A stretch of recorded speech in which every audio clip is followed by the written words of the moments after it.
Hello, good morning to all of you. जैसा कि हम स्टीरियो केमिस्ट्री पढ़ रहे हैं, स्टीरियो केमिस्ट्री में जो हम पहले आइसोमेरिज्म हमने देखा था बेसिक कि आइसोमेरिज्म क्या होता है और आइसोमेरिज्म के जो टाइप्स थे वो हमने देख लिए थे। एक ही था स्ट्रक्चरल आइसोमेरिज्म, फिर इसके टाइप्स थे एंड सेकंड जो है वो जो था स्टीरियो आइसोमेरिज्म। और इसके थ्री टाइप्स हमने देखे थे कि ऑप्टिकल आइसोमेरिज्म, सेकेंड है geometrical metrical isomerism and third है कन्फर्मेशनल आइसोमेरिज्म। तो ये जो स्टीरियो आइसोमेरिज्म जो है हमारा सिलेबस यही है, हमको इसी के बारे में पढ़ना है। तो जैसा कि प्रीवियस वीडियो में हमने आइसोमेरिज्म की डेफिनेशन देख ली थी, स्ट्रक्चरल आइसोमेरिज्म, स्टीरियो आइसोमेरिज्म, सारा हमने जो डेफिनेशन थी ये सब हम डिस्कस कर चुके हैं। स्टीरियो आइसोमेरिज्म में क्या होता है कि मॉलिक्यूलर फार्मूला जो होता है वो सेम होता है, मॉलिक्यूलर फार्मूला सेम, और जो स्ट्रक्चर फार्मूला है वो भी सेम होता है। अब इसमें फिर डिफरेंट किसका होगा, तो यहाँ पर जो है वो अरेंजमेंट ऑफ एटम जो है उसमें चेंज होता है, स्पेस में जो अरेंजमेंट ऑफ एटम है उनमें चेंजेस होता है। इसी को हम स्टीरियो आइसोमेरिज्म कहते हैं। अब स्टीरियो आइसोमेरिज्म जो है वो थ्री टाइप्स की होती हैं, optical isomerism, geometrical isomerism and conformational isomerism.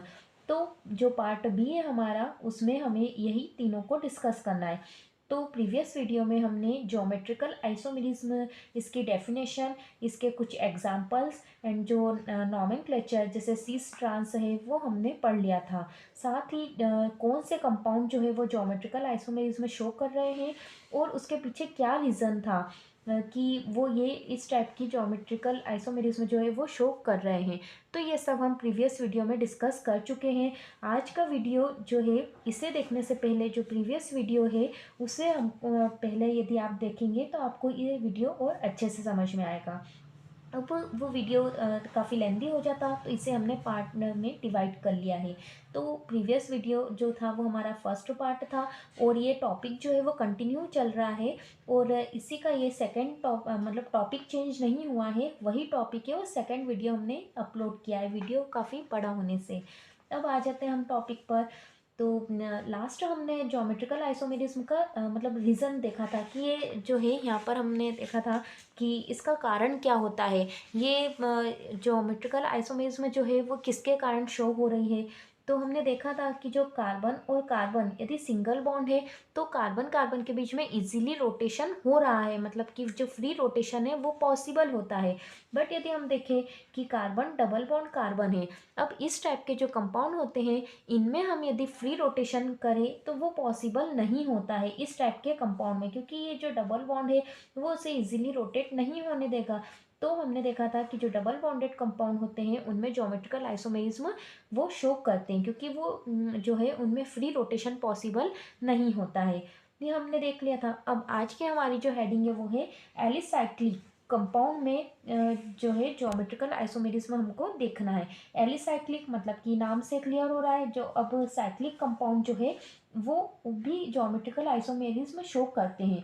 तो उसका क्या रीज़न है, तो यहाँ पर हम देखते हैं एलिसाइक्लिक कंपाउंड बोले या फिर हम इसे साइक्लिक कंपाउंड भी बोल सकते हैं, जिनमें कि ऐसे रिंग आती है, उस टाइप के कंपाउंड की अब बात हो रही है। तो उनमें जो रिंग लाइक कंपाउंड होते हैं या एलिसाइक्लिक कंपाउंड है उसमें ज्योमेट्रिकल आइसोमेरिज्म शो होती है। अब उसके पीछे क्या रीज़न है कि जैसे डबल बॉन्ड वाले में तो हमने बता दिया था कि वो फ्री रोटेट नहीं हो पा रहे हैं, फ्री रोटेशन यहाँ पर पॉसिबल नहीं है, इसलिए ये ज्योमेट्रिकल आइसोमेरिज्म को शो कर रहे हैं। बट यहाँ पर अब ऐसा क्या है, यहाँ पर तो सारे बॉन्ड हमें सिंगल दिख रहे हैं, तो इसके पीछे क्या रीज़न है वो हम देखते हैं। इन कंपाउंड में रिंग होती है, रिंग की प्रेजेंट के कारण रिंग का निर्माण करने वाले कार्बन एटम के बीच फ्री रोटेशन नहीं हो पाता है। जैसे कि रिंग का फॉर्मेशन हो रहा है, ये कार्बन है, इस ये तीनों कॉर्नर पर क्या है, कार्बन है। तो कार्बन रिंग फॉर्मेट हो गई ना, रिंग का फॉर्मेशन हो गया है, तो अब वो जो है इजीली रोटेट नहीं हो पा रहा, मतलब कि जो फ्री रोटेशन है वो अब यहाँ पर भी पॉसिबल नहीं होगा, क्योंकि इससे अटैच जो एटम रहेंगे वो उसे जो है वो उसमें बाधा डालेंगे रोटेशन में। तो यहाँ पर भी जो हम कह सकते हैं कि जो रिंग लाइक स्ट्रक्चर है उसमें भी फ्री रोटेशन पॉसिबल नहीं है। अब फ्री रोटेशन पॉसिबल नहीं हो रहा है मतलब कि इसमें भी क्या है, ज्योमेट्रिकल आइसोमेरिज्म ये शो करेंगे। इसके हम जो है एग्जाम्पल देख लेते हैं। फर्स्ट एग्जाम्पल यहाँ पर हम देखते हैं, नोट्स में हम देख लेते हैं डायरेक्टली। यहाँ पे जैसे हमने एक कंपाउंड लिया है, ये साइक्लिक स्ट्रक्चर है। यहाँ पर जैसे हमने देखा कि जो ज्योमेट्रिकल आइसोमेरिज्म है उसके नोमेनक्लेचर की यदि हम बात करें, दो फॉर्म हमें मिलते हैं। तो एक फॉर्म होता है सीस और एक फॉर्म जो है वो होता है ट्रांस। तो जैसा कि प्रीवियस वीडियो में हमने देखा था, सीस हम किसे कहेंगे, same same group same side, ये हो जाएगा सीट।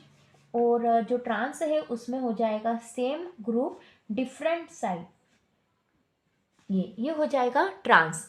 तो यहाँ पर हम देखते हैं ये साइक्लिक कंपाउंड हमने लिया है दो टाइप से। अब यहाँ पर क्या है, यदि जो CH3 ग्रुप है, CH3 ग्रुप जो है वो एक बल्की ग्रुप है, मतलब कि बड़ा समूह है, बड़ा ग्रुप है ये।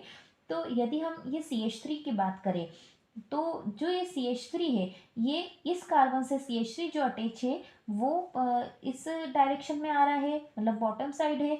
और यदि हम यहाँ पर देखें तो इस कार्बन पर जो ये CH3 atom add molecule add है वो भी इसी डायरेक्शन में, मतलब कि सेम ग्रुप और same side, same group same side, इसी को हम कहेंगे सीस। तो ये हो जाएगा सीस। और ये जो कंपाउंड जो हमने लिया है 1,2 डाई साइक्लोप्रोपेन, प्रोपेन क्योंकि 3 कार्बन है और सारे सिंगल बॉन्ड है और साइक्लिक स्ट्रक्चर है तो साइक्लोप्रोपेन हम इसे कहेंगे। और 1,2 डाई मतलब कि जो मैथिल ग्रुप है वो 1 और 2 नंबर के कार्बन पर और 2 बार प्रेजेंट है, तो इसलिए हम इसे 1,2 डाई साइक्लोप्रोपेन इसे कहते हैं। और ये जो है ये सीस फॉर्म में प्रेजेंट है, इसलिए हमने यहाँ पर स्टार्टिंग में उसे सीस लगा दिया है। सेकेंड यदि हम देखें तो सेकेंड स्ट्रक्चर में हम देखेंगे कि जो CH3 है वो एक साइड जा रहा है और ये वाला इस कार्बन से अटैच जो CH3 है वो अपोजिट डायरेक्शन में, मतलब ये इस साइड जा रहा है तो ये इसकी अपोजिट डायरेक्शन में, मतलब सेम ग्रुप डिफरेंट साइड, तो ये हो जाएगा ट्रांस। इस टाइप से हम इसके सीस और ट्रांस का पता कर सकते हैं। अब हम सेकेंड एग्जाम्पल देखते हैं इस टाइप से, जैसे कि हमने साइक्लोब्यूटेन का एग्जाम्पल लिखा है, साइक्लिक स्ट्रक्चर ही है और 4 कार्बन है और चारों सिंगल है, मतलब कि साइक्लोब्यूटेन का हमने एग्जाम्पल लिया है। यहाँ पे ये कार्बोक्सिलिक ग्रुप को यदि हम देखें तो ये जो कार्बोक्सिलिक ग्रुप है इसकी डायरेक्शन यदि मैं देखूँ तो ये इस तरफ है, ये वाले कार्बन से अटैच जो कार्बोक्सिलिक है उसकी डायरेक्शन भी इस तरफ, मतलब कि दोनों की डायरेक्शन जो है वो सेम है, तो ये हो जाएगा सीस। और ये वाला फॉर्म यदि हम देखें तो ये वाले कार्बोक्सिलिक ग्रुप की डायरेक्शन अपर साइड हमें दिख रही है, तो इस कार्बन से अटैच जो कार्बोक्सिलिक ग्रुप है उसकी डायरेक्शन हमें बॉटम साइड दिख रही है, मतलब कि सेम ग्रुप डिफरेंट साइड, तो इसका नाम हो जाएगा ट्रांस। तो जो एलिसाइक्लिक कंपाउंड होते हैं वो भी ज्योमेट्रिकल आइसोमेरिज्म शो करते हैं, क्योंकि उनमें जो साइक्लिक स्ट्रक्चर है तो जो कार्बन से अटैच जो एटम होते हैं वो फ्री रोटेशन जो है उसे नहीं होने दे रहे हैं, उसे रोक रहे हैं। तो इसीलिए हम जो है ज्योमेट्रिकल आइसोमेरिज्म को एलिसाइक्लिक कंपाउंड या जो साइक्लिक कंपाउंड होते हैं उसमें देख सकते हैं। सेकंड हेडिंग है इसकी ज्योमेट्रिकल आइसोमेरिज्म इन ऑक्सीम। ऑक्सीम क्या होता है, जैसे कि कार्बन डबल बॉन्ड कार्बन इस टाइप से रहते हैं, कार्बन की 2 वैलेंसी जो है यहाँ से जो 2 ग्रुप अटैच होंगे और नाइट्रोजन जो है उसकी एक वैलेंसी यहाँ पर इस टाइप से, हम जो भी ग्रुप को अटैच करना चाहे इसे हम वर्टिकली भी इस टाइप से बना सकते हैं यूँ। तो ये जो नाइट्रोजन है इसका बॉन्ड ये ऐसा भी आ सकता है और ये जो नाइट्रोजन है इसका हम इस साइड से, मतलब ये दोनों स्ट्रक्चर को हम यहाँ पर बना सकते हैं।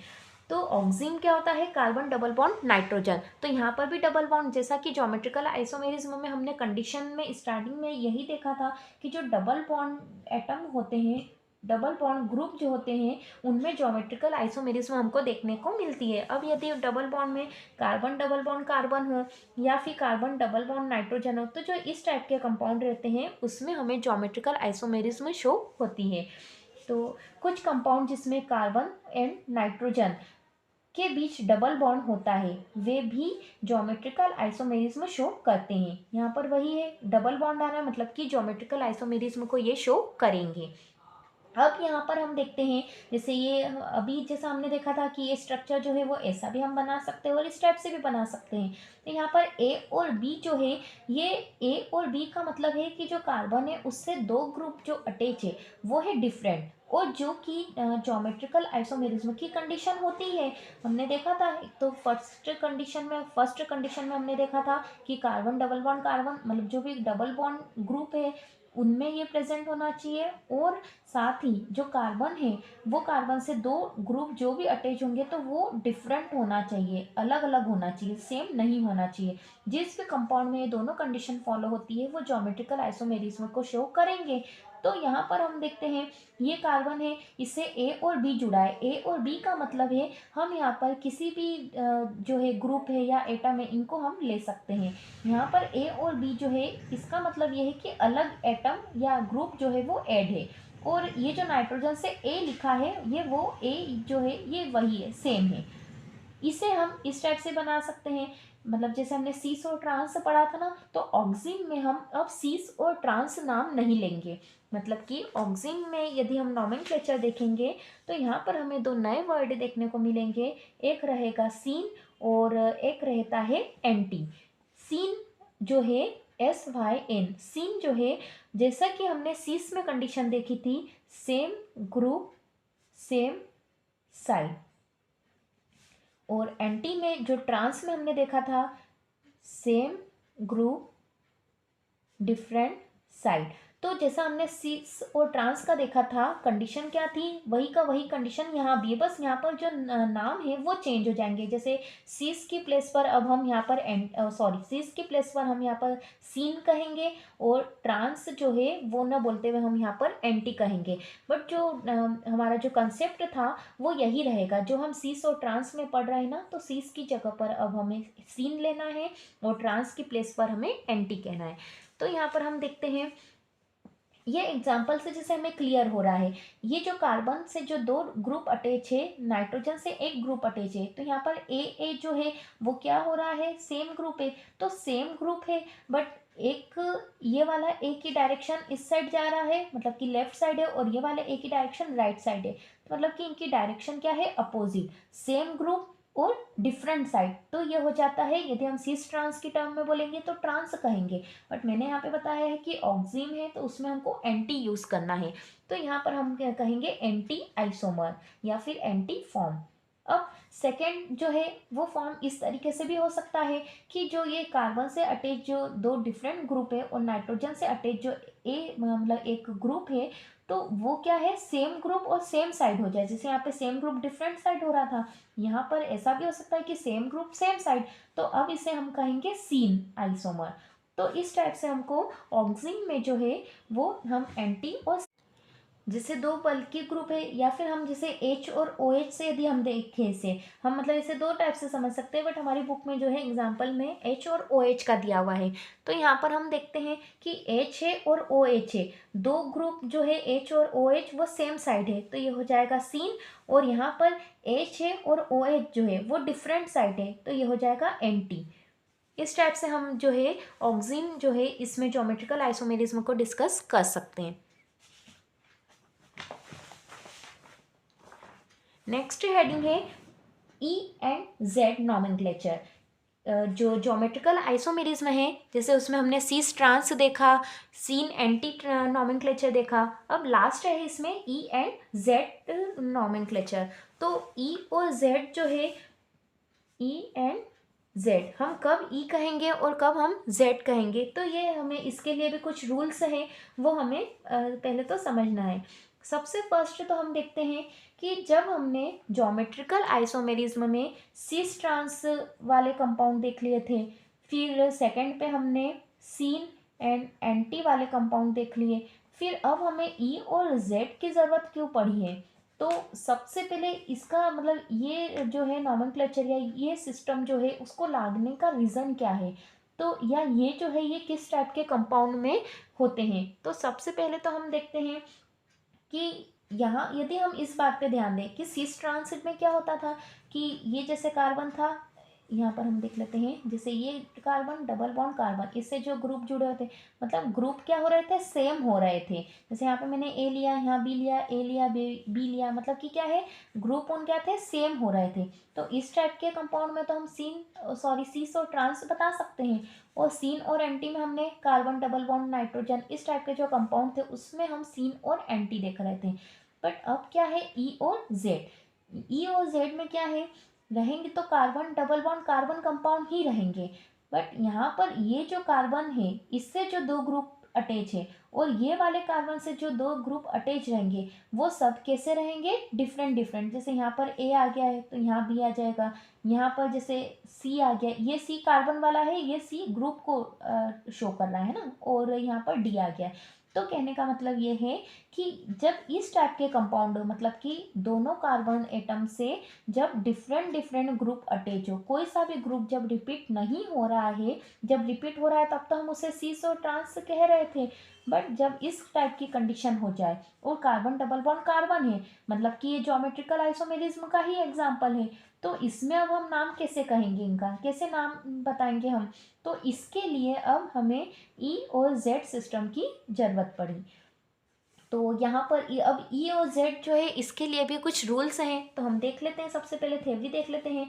सिस एंड ट्रांस मेथड से सभी प्रकार के ज्योमेट्रिकल आइसोमेरिज्म के जो फॉर्म है उसको हम निर्धारित नहीं कर सकते। अभी मैंने बताया कि सिस और ट्रांस पद्धति से हम सारे कंपाउंड जो है उनके बारे में नहीं पता लगा सकते हैं।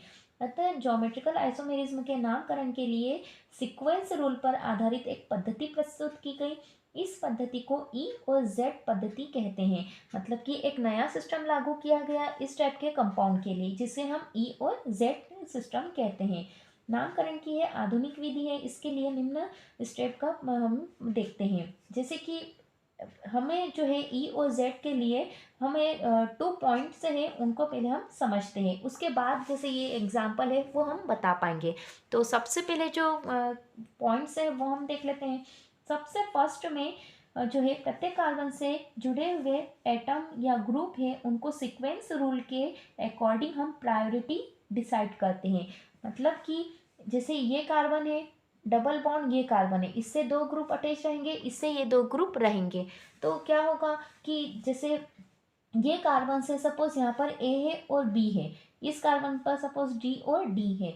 तो यहाँ पर क्या है, जैसे जो हमें क्या करना है, सीक्वेंस रूल के अकॉर्डिंग। अभी हम जैसे जैसे इसमें आगे बढ़ेंगे वैसे वैसे हमें बहुत सारे टॉपिक और पढ़ने को मिलेंगे। तो सीक्वेंस रूल क्या होता है, इसमें हम प्रायोरिटी डिसाइड करते हैं।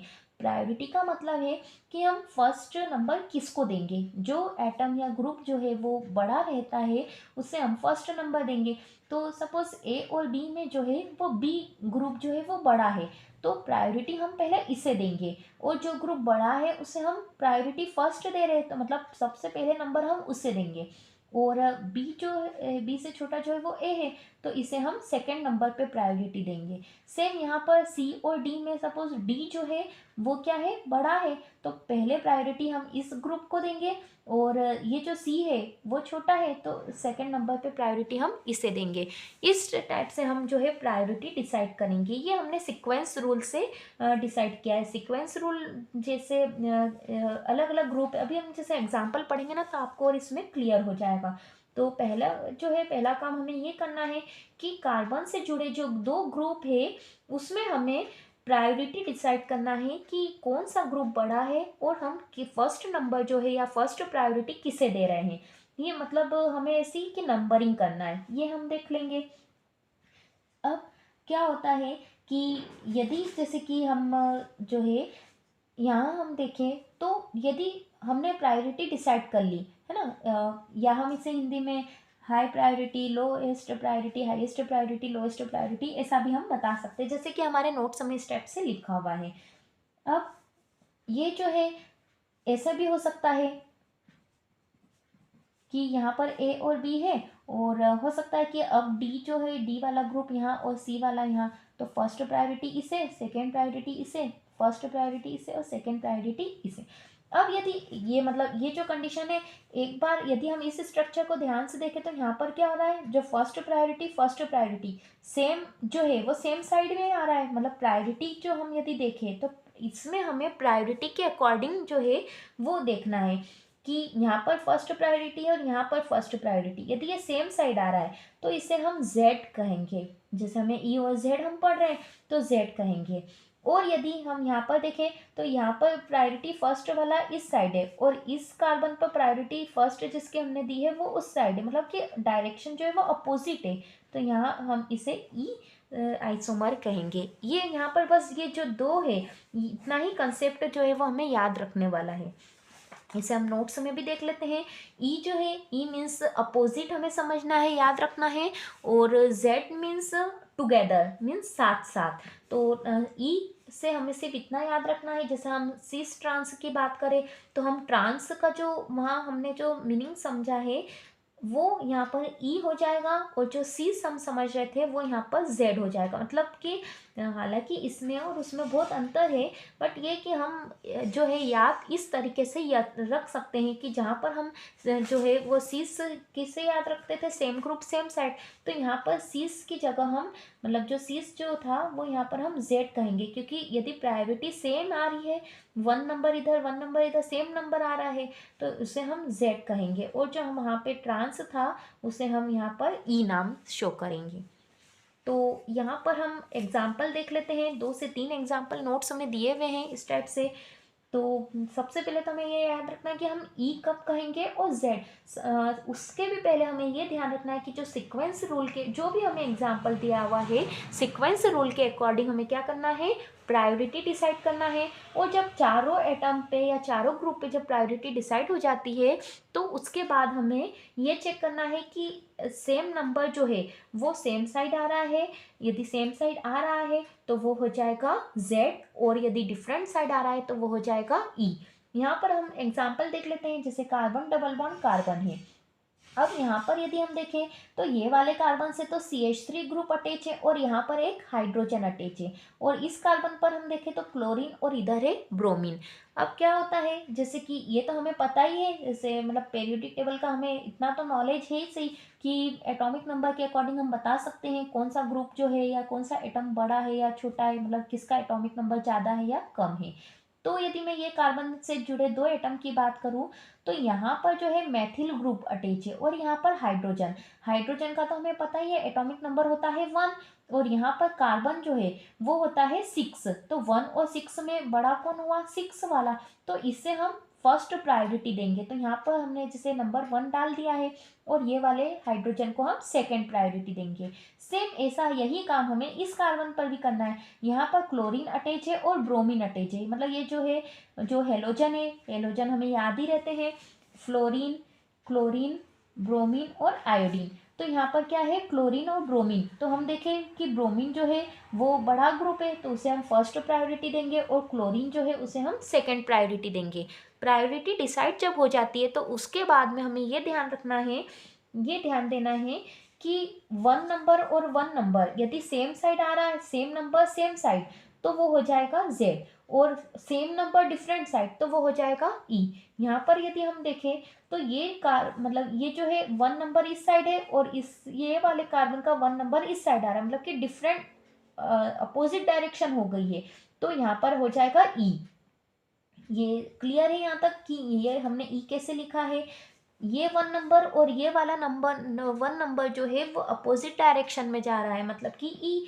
और यदि मैं दो ग्रुप की जो पोजीशन है उनको चेंज कर दूँ, अब जैसे नंबरिंग तो हमने डिसाइड कर ही ली थी, यहाँ पर यदि मैंने ब्रोमीन को जो है इस साइड कर दिया है और क्लोरीन को मैंने ऐसा चेंज कर दिया है, तो अब क्या हो जाएगा, ये 1 नंबर और ये 1 नंबर, मतलब जो फर्स्ट प्रायोरिटी वाले जो ग्रुप है वो सेम साइड आ रहे हैं, तो इसे हम Z कहेंगे। सेम सेकेंड एग्जाम्पल हम यहाँ पर देख लेंगे, जैसे CH3 है, आयोडीन है, क्लोरीन है और ब्रोमीन है। अब आयोडीन जो है वो तो हमें मालूम है, कार्बन और आयोडीन में आयोडीन को हम फर्स्ट प्रायोरिटी देंगे और यहाँ पर जो कार्बन है उसे हम सेकेंड प्रायोरिटी। यहाँ पर वही सेम वो है क्लोरीन और ब्रोमीन जो भी हमने देखा था, तो ब्रोमीन को फर्स्ट प्रायोरिटी और इसे सेकेंड प्रायोरिटी। यहाँ पर हम देखें तो फर्स्ट और फर्स्ट प्रायोरिटी जो है वो सेम साइड आ रही है, मतलब कि Z हो जाएगा।